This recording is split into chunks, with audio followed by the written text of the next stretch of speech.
Bruce Lee was born on November 27, 1940. From a young age, it was evident that he possessed a passion for the martial arts. Bruce began training diligently in various martial arts styles, including Wing Chun boxing and fencing. At the age of 18, he developed his unique philosophy and approach to combat, blending different styles to create his own system known as Jeet Kune Do, which emphasized efficiency, adaptability, and personal expression. In other words, he believed that one should strive to be like water. I said, empty your mind. Be formless, shapeless, like water. Now you put water into a cup, it becomes the cup. You put water into a bottle, it becomes the bottle. You put it in a teapot, it becomes the teapot. Now water can flow or it can crash. Be water, my friend. Well, Kung Fu, the best example would be a glass of water. Why? Because water is the softest substance in the world, but yet it can penetrate the hardest rock or anything, granite, you name it. Water also is insubstantial. By that I mean you cannot grasp hold of it. You cannot punch it and hurt it. To be soft like water and flexible and adapt itself to the opponent. Ultimately, martial art means honestly expressing yourself. Now, it is very difficult to do. I mean, it is easy for me to put on a show and be cocky and be flooded with a cocky feeling and then feel like pretty cool and all that.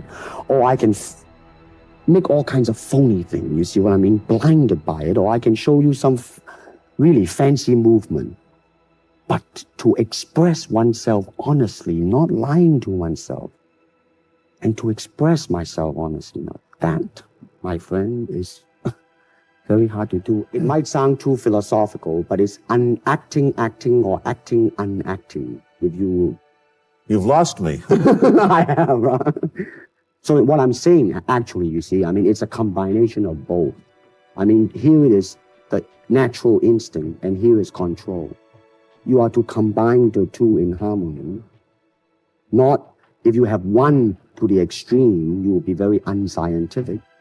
If you have another to the extreme, you become all of a sudden a mechanical man, no longer a human being. So it is a successful combination of both.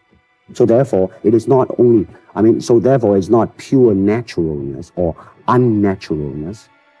The ideal is unnatural naturalness or natural unnaturalness.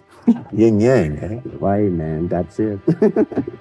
Even though Bruce was known for his martial arts expertise, he was against violence. I hope that the picture I am in would either explain why the violence was done, whether right or wrong or whatnot. But unfortunately, pictures, most of them here, are done mainly just for the sake of violence. What are your thoughts when facing an opponent? There is no opponent.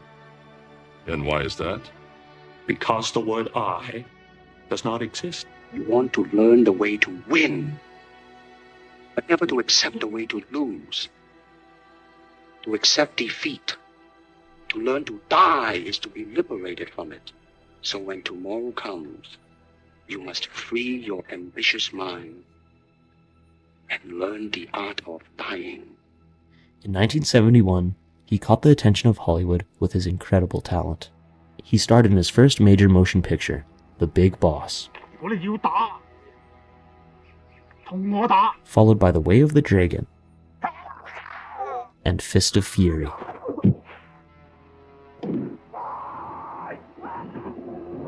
His groundbreaking film career solidified Bruce Lee's place in cinematic history.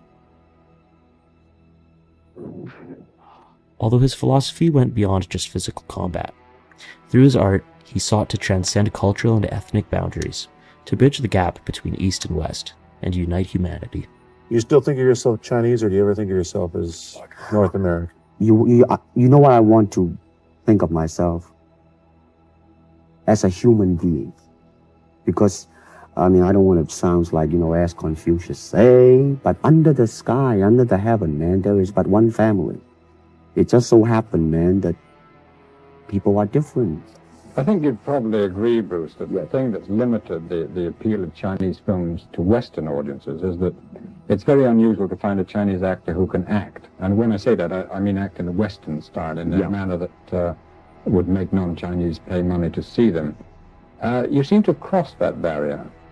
How do you think you've achieved it? Do you think it has to do with your time in the United States? Oh, You yes. studied there, didn't you? Yes, it definitely had, because when I first arrived there, I did the Green Hornet, television series back in '65. And as I look around, man, I saw a lot of human beings. And as I look at myself, I was the only robot there. Because I was not being myself, and I'm trying to accumulate external security, external technique, the way to move my arm, but never to ask and say what Bruce Lee would have done if, the word if, such a thing happened to me. When I look around, I always learn something, that is, to be always yourself, and to express yourself, to have faith in yourself. Do not go out and look for a successful personality and duplicate him. When I do the Chinese film, I'll try my best not to be as American as I, have been adjusted to for the last 12 years in the States. But when I go back to the States, it seems to be the other way around. You know You're what too I mean? exotic, eh? Yeah, man. They're trying to get me to do too many things that are really for the sake of being exotic. His approach to life was an embodiment of the inseparable connection between philosophy and everyday existence. He diligently documented his profound philosophical musings, workout routines, poetry, and self-affirmations in a tiny pocketbook that he always kept with him. He took track of his workouts every day. How many punches he did with his right and left 600 hand. right, 600 left. This is all his penmanship, all his thoughts on martial arts. Bruce Lee's personal philosophy evolved throughout his life. All type of knowledge ultimately means self-knowledge. Mm-hmm. So therefore, they're coming in and ask me to teach them not so much of how to defend themselves or how to do somebody in. Rather, they want to learn to express themselves through some movement, be it anger, be it determination, or whatsoever. So in other words, what I'm saying, therefore, is that he is paying me to show him in combative form the art of expressing the human body. But if you do not have style, if you just say, well, here I am, as a human being, how can I express myself? Totally and completely. Now, that way, you won't create a style, because style is a crystallization, that way, it's a process of continuing growth. Beyond his passion for martial arts, he wrote poetry to articulate his emotions of introspection, affection, and harmony with the natural world. A quote that stood out to me from his poem, The Silent Flute, is, "Now I see that I will never find the light, unless like the candle, I am my own fuel, consuming myself." July 20th, 1973, at the age of 32, Bruce Lee suddenly passed away. Bruce's impact extended far beyond his own time. His teachings continue to inspire generations of martial artists and individuals seeking personal growth. Rest in peace to the most influential martial artist of all time, Bruce Lee.